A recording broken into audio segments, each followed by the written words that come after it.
खान साहब क्या समझते हैं, वो जो वापसी के फैसले होने थे, वो जो वापसी की कयास आराइयाँ थी, जो तमाम तर तैयारियाँ थी, वो तैयारियाँ अभी मांद पड़ती दिखाई नहीं दे रही? बिस्मिल्लाहिर्रहमानिर्रहीम अस्सलातु वस्सलामु अलैका या सय्यदी या रसूल अल्लाह अस्सलातु वस्सलामु अलैका या सय्यदी या हबीब अल्लाह। देखिए असर एक तो पहले सबसे पहले पूरी कौम को 12 रबीउल अव्वल मुबारक हो। बेशक रात हो गई, रात 12 बजे के बाद अगला दिन शुरू होगा, लेकिन महीना तो बड़ा बाबरकत महीना है। और आज के दिन जो 2 वाक़यात हुए हैं ये एक बड़े अफसोसनाक वाक़यात हैं, लेकिन मुझे यकीन है कि पूरी कौम अपनी पाक फ़ौज के साथ खड़ी होकर एक दफ़ा फिर इन दहशत गर्दों का मुकाबला करेगी और पाकिस्तान से दहशत गर्दी का खात्मा करेगी। और आज जो हिंदू बनिए ने जो उनकी एक वेबसाइट से जो चीज़ें आई हैं कि डीएसपी के बदले डीएसपी और फ़लाँ, तो इससे ये साबित हो गया कि पाकिस्तान के अंदर दहशत गर्दी में वो क़ुव्वतें मुलव्वस हैं जो शुरू से पाकिस्तान को कमज़ोर देखना चाहती थीं, और इंशाअल्लाह इनको शिकस्त फाश भी होगी और इनका इंजाम भी इबरतनाक होगा। ये जो दहशत गर्दी का इफरीत है, हम इससे लड़ते लड़ते दहाइयाँ गुजर चुकी हैं, लेकिन हम दुनिया को भी बावर करवाने की कोशिश करते रहे हैं कि इसके पीछे किसका हाथ है। वो हाथ अभी तक काटा क्यों ना जा सका? जब हमारे अपने लोग सहूलतकार बन जाए, जब हमारी मुख्तलिफ ग्रोह, मैं सख्त लफ्ज़ इस्तेमाल करने लगा था लेकिन मैं एहतियात करता हूँ, ग्रोह उनके सहूलतकार बन जाए, जब उनके कहने पर डैम तक ना बनने दिए जाए, जब उनके कहने पर मुख्तलिफ NGOs के ज़रिए लोगों की एंटी पाकिस्तान तरबियत की जाए, जब उनके कहने पर लोग जो हैं असम्बली के फ्लोर पे खड़े होकर बकवास करें, तो फिर आप मुझे बताएं उन्हें हमें किसी और दुश्मन की ज़रूरत पेश आएगी?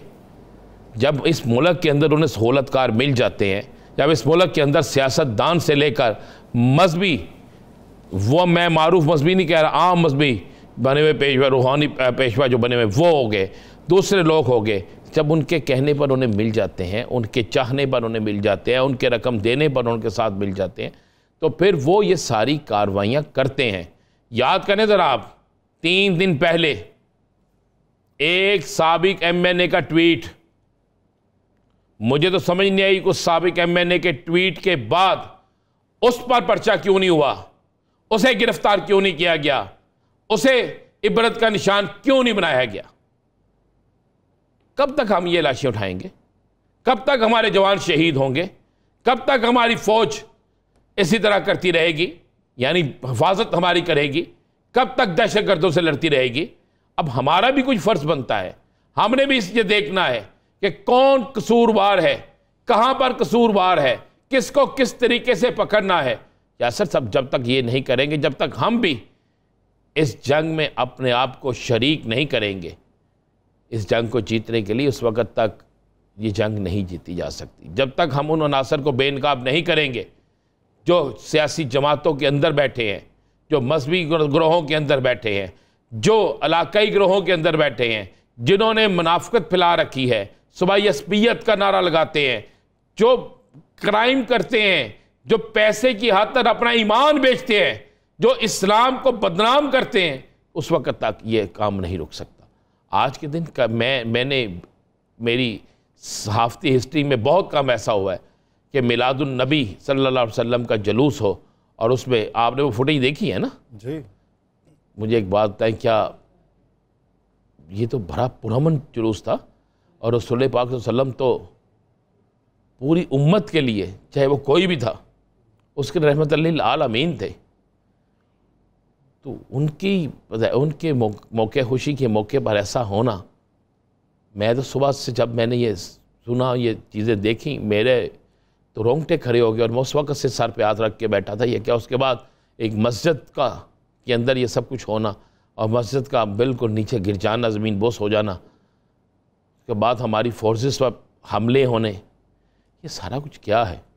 अब मेरा ख्याल है फ़ैसला कर लेना चाहिए।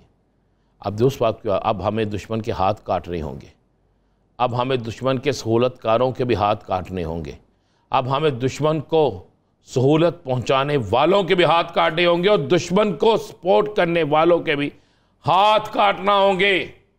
दुश्मन के साथ कारोबारी रुआबत रखने वालों के भी हाथ काटने होंगे। दुश्मनों को अपनी शादियों पर बुलाने वालों का भी पूछना होगा। दुश्मन मुमालिक के लोगों को अपने पास जाती मुलाजम रखने वालों को भी पूछना होगा। नहीं तो फिर कितनी देर ये सब कुछ चलता रहेगा ना। और ये सिर्फ पाक फौज का काम नहीं है, सिर्फ हमारी दीगर सिक्योरिटी एजेंसीज का काम नहीं है, ये आपका और मेरा काम भी है, पाकिस्तान की सियासी जमातों का भी काम है, पाकिस्तान की मजहबी जमातों का भी काम है, पाकिस्तान की सिविल सोसाइटी का भी काम है। मैं देखूंगा ना सुबह कितनी सिविल सोसाइटी के लोग निकलते हैं बाहर एक मोमबत्ती लेकर इजहार यकजहती के लिए। मैं देखूंगा कितने लोग आते हैं बाहर। क्या आज तमाम सियासी जमातों को, तमाम मजहबी जमातों को एक टेबल पर बैठने की जरूरत नहीं है?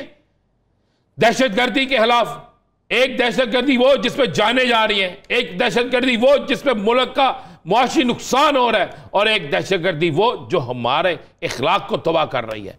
इन तीनों चीज़ों पे क्या सियासी जमातों को बैठने की जरूरत नहीं है?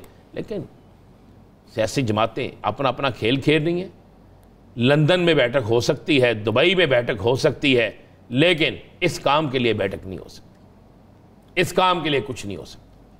छोड़ दें सियासी मामलात को, छोड़ दें सियासी जमातों को, आज़ाद करें सियासी जमातों को, उन्हें इख्तियार दें कि सिर्फ आपने बात करनी है पाकिस्तान की, सिर्फ बात करनी है आपने पाकिस्तान की माशियत की। फिर इलेक्शन के मैदान में इलेक्शन लड़ें, जो इलेक्शन जीते उसे माने। लेकिन ऐसे वो तमाम लोग जो इस दहशतगर्दी का सबब बनते हैं उनसे भी निपटना चाहिए। ऐसा अब आपने ऐसा सवाल किया ना, नए सियासी हालात किस तरफ जा रहे हैं, वापसी हो रही है कि नहीं हो रही? वापसी का फैसला होगा 5 अक्टूबर तक, 2 अक्टूबर से 5 अक्टूबर तक।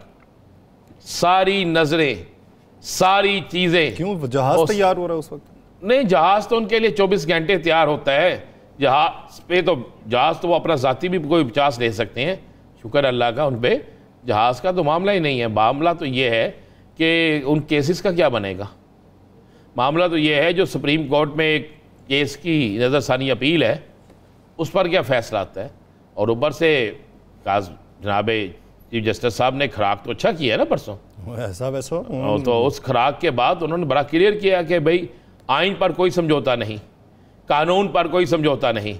और जब आइन और कानून पर कोई समझौता नहीं तो फिर बाऊजी को जेल तो जाना पड़ेगा ना।